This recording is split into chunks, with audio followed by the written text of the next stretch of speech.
Side income ideas for 2024. Okay, side இன்கம்ட்டு எதை சொல்லுவாங்கன்னு சொன்னால், ஆல்ரெடி உங்கள்கிட்ட ஜொப்போ பிஸ்னஸோ இருக்கும், அதை தாண்டி அடிஷ்னலாக ஒரு இன்கம் வந்து ஏர்ன் பண்ணுறது. சைட்டில் ஒரு பார்ட் டைமாக சின்ன ஒரு எஃபர்ட் ஒன்று போட்டு உங்கள்கிட்ட இருக்கிற ஃப்ரீ டைமில் ஏர்ன் பண்ணுற இன்கம்மை தான் சைட் இன்கம்னு சொல்லுவாங்க. சைட் இன்கமில் ஏர்ன் பண்ணுறதுக்கு நிறைய ஆன்லைன் ஜாப்களும் ஆன்லைன் பிஸ்னஸ்களும் இருக்குது. எல்லாத்துலேயுமே எனக்கு எக்ஸ்பீரியன்ஸ் இல்லை.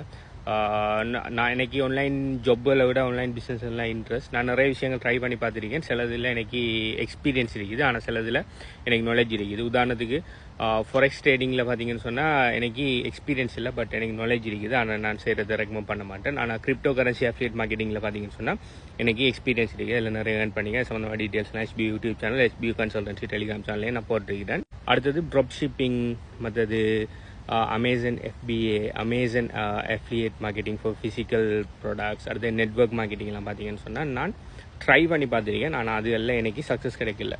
அதனால் எனக்கு சக்ஸஸ் கிடைக்கலங்கிறதுக்காக அதெல்லாம் நல்லமில்லை, அதெல்லாம் நல்ல பிஸ்னஸ் மாடல் இல்லைன்னு ஆகிடுமாண்டா, அப்படி இல்லை. பட் எனக்கு அது செட் ஆகலை. பட் உங்களுக்கு அது செட் ஆகலாம். எனக்கு செட் ஆகி நல்ல இன்கம் ஏர்ன் பண்ணின ரெண்டு பிஸ்னஸ் மாடல்னா affiliate marketing and crypto currency. Crypto கரன்சிலையும் இப்போ பரவலாக ரெண்டு செஞ்சுட்டு இருக்கிறேன்.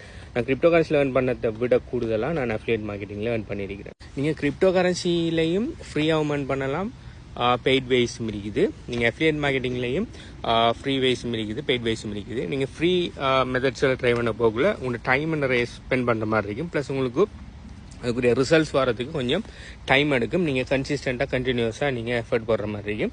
ஆனால் பெய்ட் வேஸை யூஸ் பண்ணக்குள்ள உங்களுக்கு ரிசல்ட்ஸ் இன்ஸ்டண்ட்டாக கிடைச்சிடும். ஆனால் என்ன, நீங்கள் உங்களுக்கு கொஞ்சம் இன்வெஸ்ட்மெண்ட் பண்ணுற மாதிரி இருக்கும்.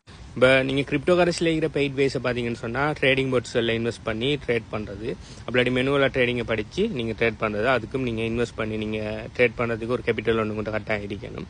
அப்படி ஹீல் ஃபார்மிங், ஸ்டேக்கிங், மைனிங், இந்த மாதிரி விஷயங்கள்லாம் செய்கிறதுக்கு உங்கள்கிட்ட ஒரு கேபிட்டல் ஒன்று இருக்கணும். ஆனால் கிரிப்டோ கரன்சி இருக்கிற ஃப்ரீ வேஸ் என்னென்னு பார்த்தீங்கன்னா ஏர்ட்ராப்ஸ்ன்னு சொல்லி, ஏர்ட்ராப்ஸில் பார்த்தீங்கன்னு சொன்னால் நீங்கள் 3, 4, 5, 6 மாதம்னு சொல்லி நீங்கள் எஃபர்ட் போடுவீங்க. அந்த எஃபர்ட்டுக்கு ஏற்ற மாதிரி உங்களுக்கு சில ஏர்ட்ராப் சக்ஸஸ் ஆகும், சில ஏர்ட்ராப் சக்ஸஸ் ஆகாது. இதை பார்த்தீங்கன்னு சொன்னால் உங்களுக்கு நிறைய டைம் இன்வெஸ்ட் பண்ண மாதிரி இருக்கும். ப்ளஸ் உங்களுக்கு அந்த ஏர்ட்ராப் சக்ஸஸ் ஆகுமா இல்லையாங்கிறது ஒரு கொஸ்டின் மார்க் தான். நாளைக்கு சக்ஸஸ் ஆகிட்டு நீங்கள் போட்ட டைம் எல்லாமே வேஸ்ட். ஆனால் நீங்கள் ஒரு 10 ஏர்ட்ராப் ட்ரை பண்ணீங்கன்னு சொன்னால் 7, 8 சக்ஸஸ் ஆகும். அதில் 1, 2 நல்ல பெரிய சக்ஸஸ் கிடைக்கும். மற்றதெல்லாம் ஒரு நார்மலான சக்ஸஸ் மாதிரி இருக்கும். இது நீங்கள் அஃபிலியேட் மார்க்கெட்டிங்கை எடுத்துட்டீங்கன்னு சொன்னால், அஃபிலியேட் மார்க்கெட்டிங் செய்கிறதுக்கு நீங்கள் பேமெண்ட் பண்ணி தான் அஃபிலியேட் மார்க்கெட்டிங் சொல்லி எந்த அவசியமும் இல்லை. Affiliate marketing simple concept. இன்னொரு ஆளோட ப்ராடக்ட் சர்வீஸையோ நீங்கள் உங்களோட பிராண்டை உருவாக்கி நீங்கள் அதை உங்களோட மார்க்கெட்டிங் எஃபர்ட்டை பயன்படுத்தி மார்க்கெட்டிங் பண்ணுறது மூலம் அதில் சேல்ஸ் வரும்னா உங்களுக்கு அவங்க கமிஷன்ஸ் தருவாங்க. அது 3-4 வீதத்திலிருந்து 90 வீதம் வரையும் அந்த கமிஷன்ஸ் டிபெண்ட் ஆகும். அது ப்ராடக்ட் அண்ட் சர்வீஸை பொறுத்தது. நீங்கள் சர்வீஸ் பேஸ், இன்ஃபோ பேஸ் ப்ராடக்ட்டுகளுக்கு அஃபிலியேட் மார்க்கெட்டிங் செய்வீங்கன்னா கமிஷன் பர்சன்டேஜ் கூட இருக்கும். ப்ராடக்ட் பேஸ் விஷயங்களுக்கு நீங்கள் அஃபிலியேட் மார்க்கெட்டிங் செய்வீங்கன்னா உங்களுக்கு கமிஷன் பர்சன்டேஜ் குறைவாக இருக்கும். அநேகமானவர்கள் அஃபிலியேட் மார்க்கெட்டிங் நினைச்சிட்டு இருக்கிற ஜஸ்ட் ஒரு லிங்க், அஃபிலியேட் கம்பெனி ஒன்று எது நான் ஒரு ப்ராடக்ட் ஒன்று கண்டுபிடிச்சி அதை லிங்க் எடுத்து ஆக்களுக்கெல்லாம் லிங்கை ஸ்பேம் பண்ணி நிற்கிறது. ப்ளஸ் உங்களோட ஃப்ரெண்ட்ஸ் அண்ட் ஃபேமிலிக்கு லிங்க் அனுப்பி வாங்குறதுக்கு கெஞ்சி தர்றதுன்னு சொல்லி நினைப்பீங்க. அது இல்லை அஃபிலியேட் மார்க்கெட்டிங். அஃபிலியேட் மார்க்கெட்டிங்கை சரியாக செய்யணும். நீங்கள் அந்த மாதிரி அஃபிலியேட் மார்க்கெட்டிங் செய்வீங்கன்னா உங்களுக்கு கடைசி வரை சேல்ஸ் வர மாட்டேங்குது, உங்களுக்கு கெட்ட பேர் தான் வரும். நீங்கள் அப்படியே லிங்கை ஸ்பேம் பண்ணி தருவீங்கன்னா உங்களோட அக்கௌண்ட்டில் பேன் ஆகிறதுக்கு நிறைய சான்ஸ் இருக்குது. ப்ளஸ் உங்களோட ஃப்ரெண்ட்ஸ் அண்ட் ஃபேமிலிகிட்ட நல்ல பேர் இருக்க மாட்டேங்குது உங்களுக்கு. ஓகே, ஸோ அஃபிலியேட் மார்க்கெட்டிங் சரியான விஷயம் செய்யணும். நம்மளாவது நீங்கள் உங்களுக்குன்னு சொல்லி ஒரு பர்சனல் பிராண்ட் உருவாக்கணும். பர்சனல் பிராண்டை உருவாக்குறதுக்கு முதல் நீங்கள் என்ன நிச்சில் உங்களுக்கு இன்ட்ரெஸ்டிங்காக இருக்கீங்கன்னு சொல்லி நீங்கள் ஒரு நிச் ஒன்றை கண்டுபிடிக்கணும். அந்த நிச்சில் ஒரு பிராண்ட் ஒன்று உருவாக்கி அந்த பிராண்டுக்கு ரிலேட்டடான அஃபிலியேட் ப்ரோக்ராம்ஸ் 1-2 நீங்கள் சைன் அப் பண்ணி அந்த அஃபிலியேட் ப்ரோக்ராமை நீங்கள் பர்சனலாக யூஸ் பண்ணுவீங்களா? நீங்கள் ரெக்கமெண்ட் பண்ணுறதுக்கு முதல்ல கமிஷன் தாராங்கிற காரணத்துக்காக ஸ்பேம்களை போய் ப்ரொமோட் பண்ணக்கூடாது. நீங்கள் முதலாவது பாவிப்பீங்களா? நீங்கள் உங்களோட ஃபேமிலி அண்ட் ஃப்ரெண்ட்ஸுக்கு அதை ரெக்கமெண்ட் பண்ணீங்கன்னு பார்த்துட்டு அதுக்கு பிறகு உங்களோட ஃபாலோவர்ஸ் அண்ட் சப்ஸ்கிரைபர்ஸுக்கு நீங்கள் கொடுக்கலாம்.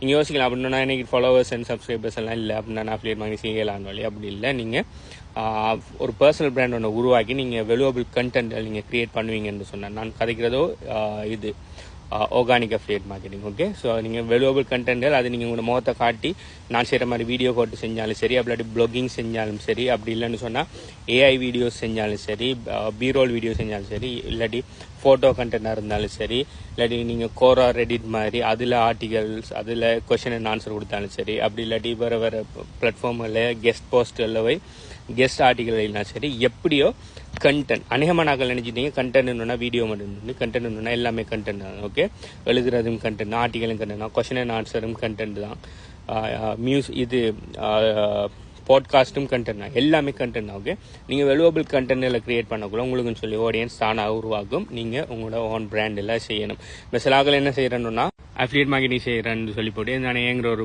கம்பெனியில் அஃபிலியேட்டாக ஜாயின் பண்ணிவிட்டு ஏங்கிற அந்த கம்பெனியோட நேம்லேயே பிராண்ட் உருவாக்குறது அது மடத்தனம் வேண்டாம்.